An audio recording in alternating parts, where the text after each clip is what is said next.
අපේ බත් මස්කට් එකට මම මෙතන ඉතුරුම් බත්, ඒ කියන්නේ දවල්ට උයලා ඉතුරු වෙච්ච බත් කෝප්ප 3ක් අරගෙන තියෙනවා.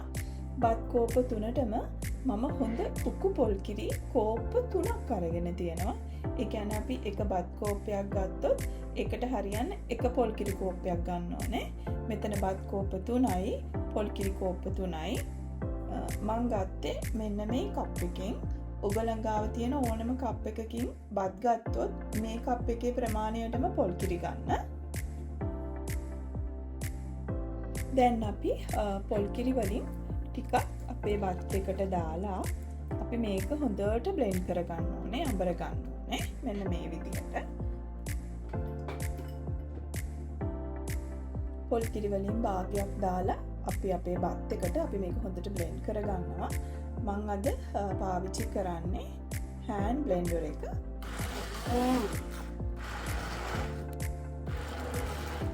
ඔයගලන් ගාව හෑන්ඩ් බ්ලෙන්ඩර් එකක් නැත්නම් නිකන් normal බ්ලෙන්ඩර් එකකින් හොඳට බ්ලෙන්ඩ් කරගන්න පුළුවන්. මෙන්න මේ විදිහට අපි ඔක්කොම හොඳට බ්ලෙන්ඩ් කරගන්න ඕනේ.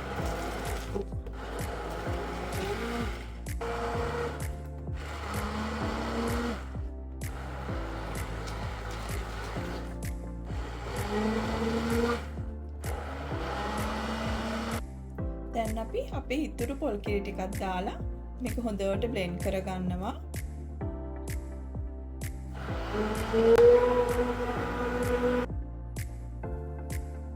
මෙන්න මේ වගේ හොඳට අපේ බත් ටික හොඳට පොඩි වෙලා තියෙන්න ඕනේ. මේ අත්තට අරගෙන බලනකොට ලොකු ඇට කෑලි නැතුව මෙන්න මේ වගේ තියෙන්න ඕනේ. පේනවද? මගේ ඇඟිල්ල දිහා බලන්න. මෙන්න මේ වගේ තියෙන්න ඕනේ. කියන්නේ අපේ බත් ඇට ටික හොඳට ඇඹරිලා තියෙන්නේ. දැන් අපි භාජනයක් ලිප තියලා අපේ බත් පොල් කිරි පල්ප් එක මේකට එකතු කරගන්නවා.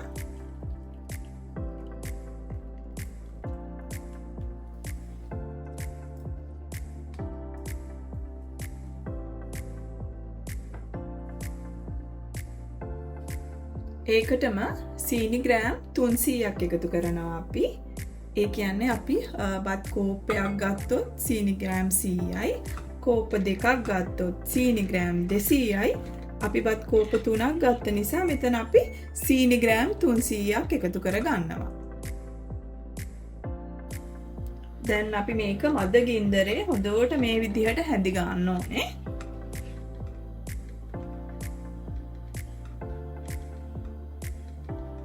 සීනි ටික දිය වෙනකන්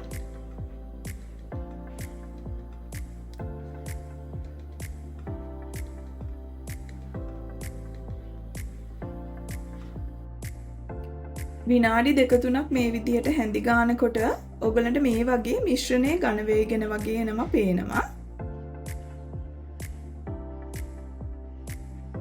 මේ විදිහට ලිප මද ගින්දරේ තියාගන්න. අඩුත් නැතුව වැඩිත් නැතිව තියාගන්න ඕනේ. අඩු වුණොත් අපිට මේක ඉක්මනට හදාගන්න බැරුව යනවා. වැඩි වුණොත් අපේ මේ මිශ්‍රණය අඩිය අල්ලනවා. ඔයගලන්ට පේනවා මිශ්‍රණය ඝන වේගෙන එනවා. මේ වෙලාවේදී මම මේකට බටර් මේස හැඳි දෙකක්, ඒ කියන්නේ ග්‍රෑම් 30ක් එකතු කරගන්නවා. ඕගොල්ලන්ට ගෙදර බටර් නැත්තම් මාගරින් හරි එළඟි තෙල් හරි ඒ මුකුත්ම නැත්තම් පොල් තෙල් ටිකක් වුණත් එකතු කරගන්න පුළුවන්. ඒකත් හොඳට අපි කලවම් කර කර මේක මේ බත් පොල් කිරි පල්ප් එක මේ බටර් වලින් හොඳට උයා ගන්නවා. ඕගොල්ලන් මම මේ කරන විදිහටම කරන්න. එතකොට ඕගොල්ලන්ට වැරදෙන්නේ නැහැ. දැන් අපි මේක හොඳට බටර් වලින් උයා ගන්නවා.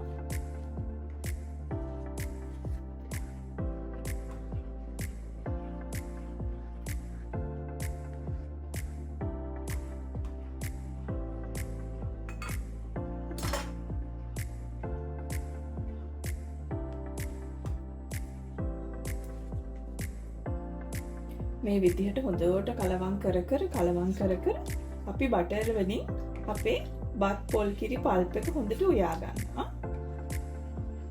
බටර් වලින් හොඳට බත් එක උයා ගත්තාම ටික කාලයක් අපේ මේ මස්කට් එක අපිට තියාගන්න පුළුවන් අරක් වෙන්නේ නැතුව.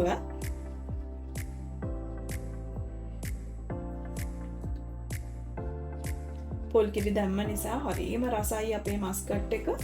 ඉතින් මේ වෙනස් විදිහකට රස මස්කට් එකක් අපි ඉතින් හදමු.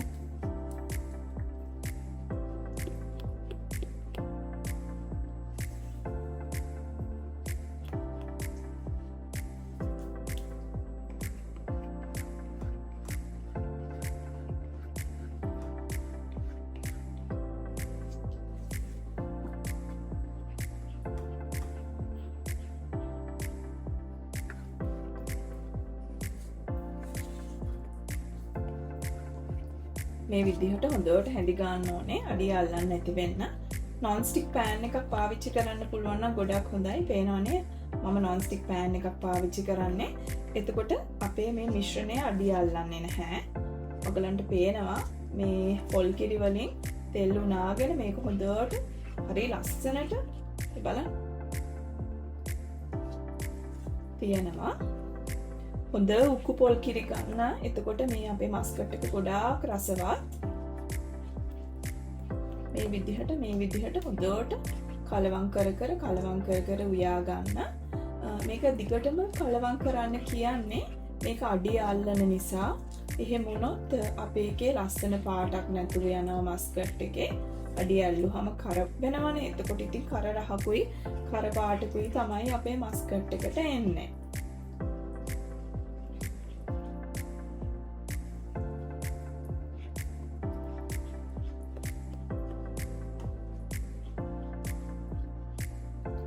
මෙන්න මේ පදමට ආවට පස්සේ මම මේකට කොළ පාට කලරින් ටිකක් එකතු කරනවා. ඕගලන් ගාව තියෙන කොළ පාට කලරින්, මං ගාව තියෙන කලරින් පවුඩර්, මං කලරින් පවුඩර් ටිකක් දාගන්නවා. ඕගලන් ගාව තියෙන ඕනම පාටක් මේකට එකතු කරගන්න පුළුවන්. පාට නැති වුණා කියලා ප්‍රශ්නයක් නෑ. ඒ වුණාට ඉතින් පාට එකතු කරාම හරි ලස්සනයිනේ මස්කට් එක.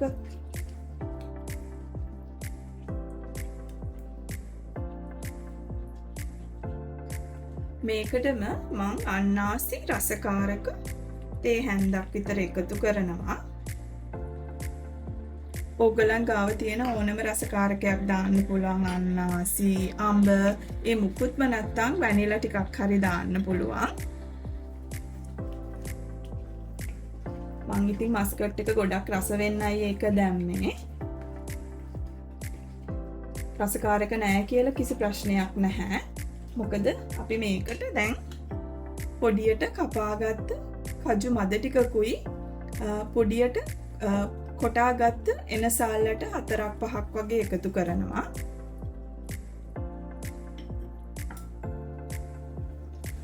ඒ ටිකක් දාලා හොඳට කවලම් කරගන්න. මේ විදිහට හොඳට කවලම් කරගෙන අපේ අර බටර් එකෙන් මේක උයා ගන්න. මේ පේනවද ඔයගොල්ලන්ට තෙල් උනාගෙන එනවා.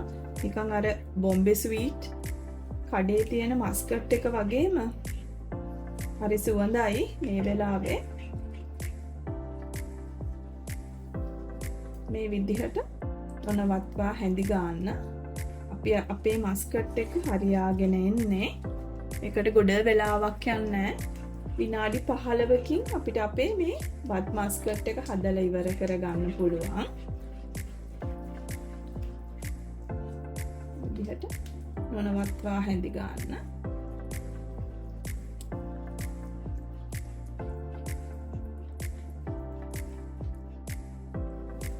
මේ බලන්න විනාඩි 10කට පස්සේ අපේ මස්කට් එක තියෙන විදිහ පොල් කිරි දාපු නිසා හරියට හොඳට තෙල් බේරිලා එනවා.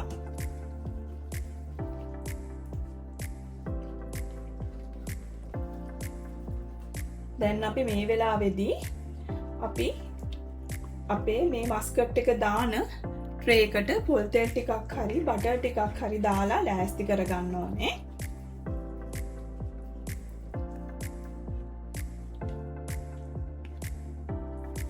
පදම හරියාගෙන එන්නේ.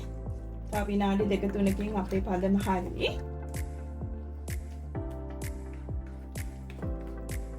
මේ බලන්න.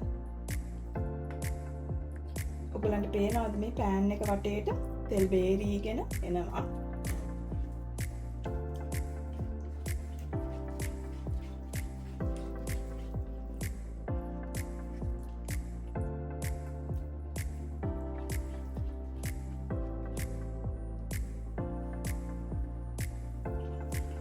මේ විනාඩි 12කට පස්සේ අපේ මස්කට් එක ඔයගලන්ට දැන් පේනවා ඇති කලින්ටත් වැඩිය තෙල් උනාගෙන එනවා කියලා.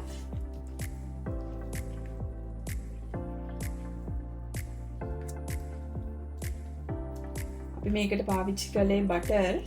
එළඟි තෙල් පාවිච්චි කරන්න පුළුවන් නම් ගොඩාක් රසයි මේක. ඒ මුකුත්ම නැත්තම් ඔයගලන්ට ගෙදර තියෙන හොඳ පිරිසිදු පොල් තෙල් ටිකක් උනත් පාවිච්චි කරන්න පුළුවන්. ඒක කිසි ගැටලුවක් නැහැ.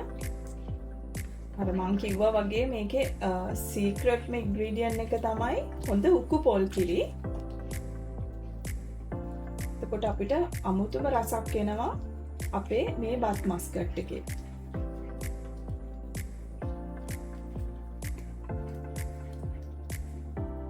දැන් කලින්ට වැඩිය ඝන වෙලා ඔයගලන්ට පේනවා මේක පෑන් එක වටේ මේ විදිහට දුවනවා. දැන් ඉතින් තව විනාඩි 2කින් මේක හරියටම හරි.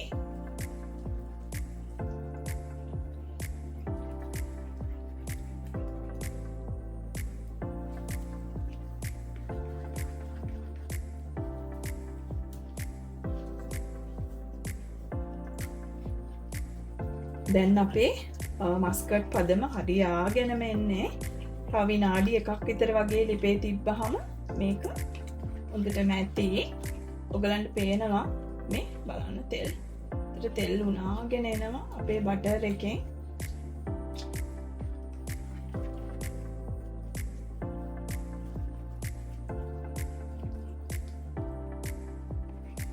මම අර කලින් කිව්වා වගේ මේ වෙලාවේ අපි මේ මස්කට් දාන භාජනය ලෑස්ති කරලා තියාගන්න ඕනේ.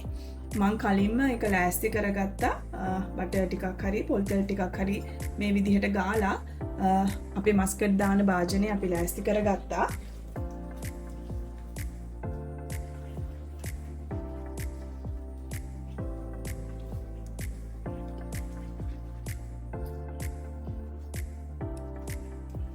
ඔයගොල්ලෝ බලනවා ඉතින් මම මෙහෙම මොකද කරන්න කියලා. මෙන්න මේ විදිහටයි අපේ පදම බලන්නේ. බලා ගන්න මම මේ කියලා දෙන විදිහට කළොත් ඔයගලන්ට කවදාවත් වරදින්නේ නැතුව රසම රස මස්කට් තනියම ගෙදර හදා ගන්න පුළුවන්. අපි මෙහෙම මේ අපේ අර හදපු මස්කට් එක මේ විදිහට හැන්ද තද කරනකොට මේ විදිහට ඇලිලා එනවනම් ඒක තාම හරි පදමට ඇවිල්ලා නැහැ. මෙහෙම ඇලෙන්නේ නැතුව එනවනම් තමයි අපේ මස්කට් එකේ හරිම පදම.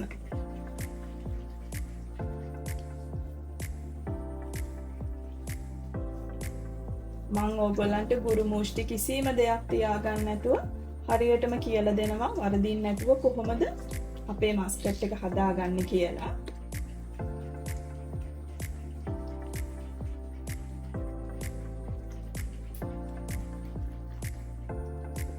දැන් අපේ බත් මස්කට් එක හරි. මම ඔයගලන්ට කියලා දුන්නා කොහොමද හරිද කියලා බලන්න.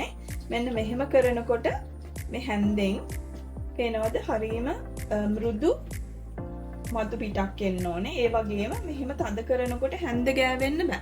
අර ඉස්සෙල්ලා මම ඔයගලන්ට කලින් කියලා දුන්නා. එක තමයි පදම. අනික් එක මේ අපේ මිශ්‍රණය භාජනයේ වටේ දුවනවා. ඇලෙන්නේ නැහැ. කලින්ට වැඩිය තෙල් ගොඩාක් උනලා ඔයගලන්ට පේනවා. දැන් අපි මේක ලිප ඕෆ් කරලා අපි අපේ භාජනයට දාගමු අපේ මස්කට් එක.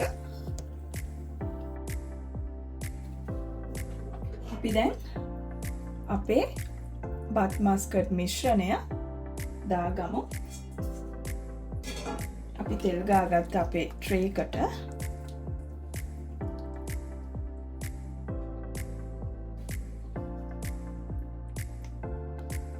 මම හැන්ද තියෙන ඒවා ටිකත් ඔක්කොම ගන්නවා.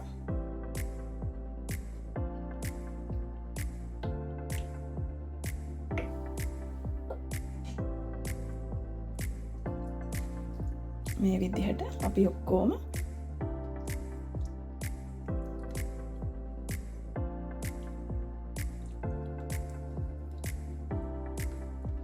බලන්න ලස්සන පාටක් ආවා. දවට තෙල් බේරිලා අපේ මස්කට් එක හරියට නිකන් බොම්බේ ස්වීට් කඩේ තියෙන මස්කට් වගේමයි නේද?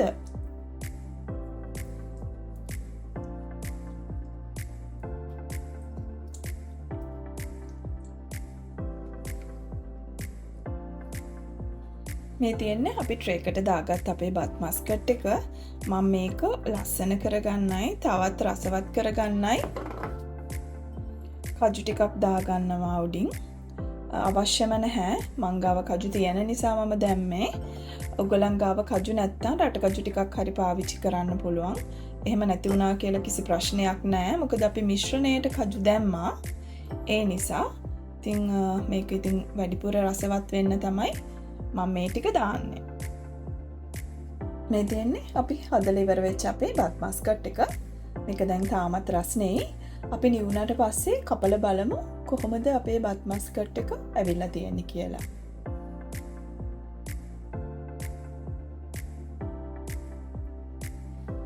හොඳට නිවුණාට පස්සේ මේ තමයි අපේ මස්කට් එක. බලන්න හොඳට සෙට් වෙලා තියෙනවා.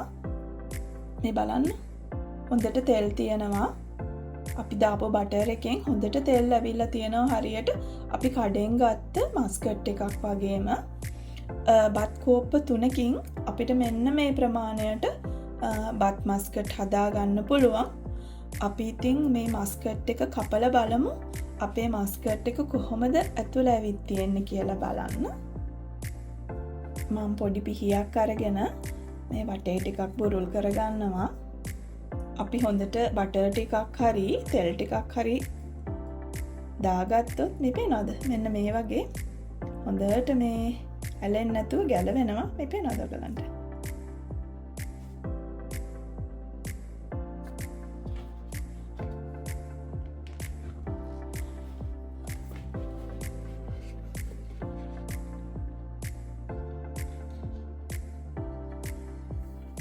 මේ පහසුවෙන් ගැලවිලා ආවා මේ මස්කට් එක. දැන් අපි කපලා බලමු අපේ මස්කට් එක. මේ බලන්න.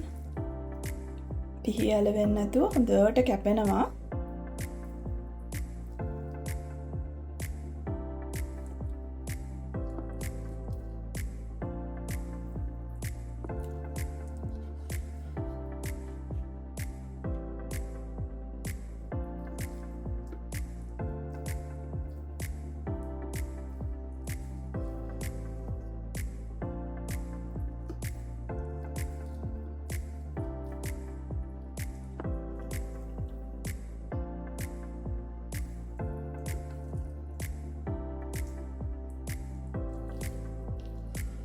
මේ බලන්න පිහි ඇලුන්නේ නැහැ. හොඳට තෙල් තියෙනවා. පිහි ඇලුන්නේ නැහැ කියන්නේ අපේ මස්කට් එක හොඳටම ඇවිල්ලා කියන එකයි. මේ බලන්න කෑල්ලක් අරගෙන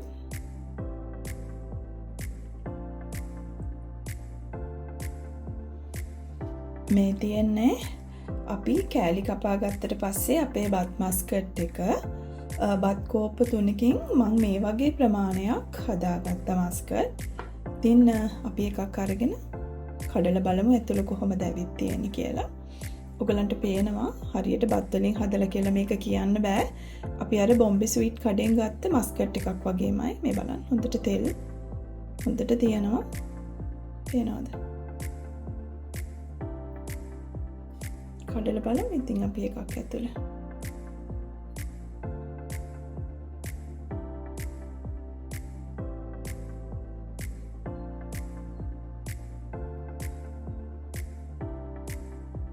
මේ බලන්න හරිම soft. හයියත් නැතුව මෙලෙකත් නැතුව හරියට කඩේ තියෙන මස්කට් එකක් වගේම ඇවිත් තියෙනවා නේද අපේ බත් මස්කට් එක. ඉතින් ඕගොල්ලෝ අනිවාර්යෙන් මේ එන සිංහල අලුත් අවුරුද්දට මේ වගේ රසම රස බත් මස්කට් එකක් හදලා බලන්න. ඉතින් විනාඩි 15ක් වගේ පොඩි කාලයකින් අපි රසම රස මෙන්න මේ ප්‍රමාණයට බත් මස්කට් හදාගත්තා. ඉතින් ඕගොල්ලන් මගේ YouTube channel එකට කැමති නම් මාව සබස්ක්‍රයිබ් කරන්න, ලයික් කරන්න, කමෙන්ට් කරන්න. ඒ වගේම තාම මාව සබස්ක්‍රයිබ් කරන්න නැතුව මගේ වීඩියෝස් නරඹන කෙනෙක් නම් අදම මාව සබස්ක්‍රයිබ් කරන්න. ඉතින් මේ වගේම පහසු, රසවත්, ලේසි රෙසිපි එකකින් අපි ඉක්මනටම හම්බ වෙමු. ගිහින් එන්න. මගේ වීඩියෝ එක නරඹුවාට බොහොම ස්තුතියි.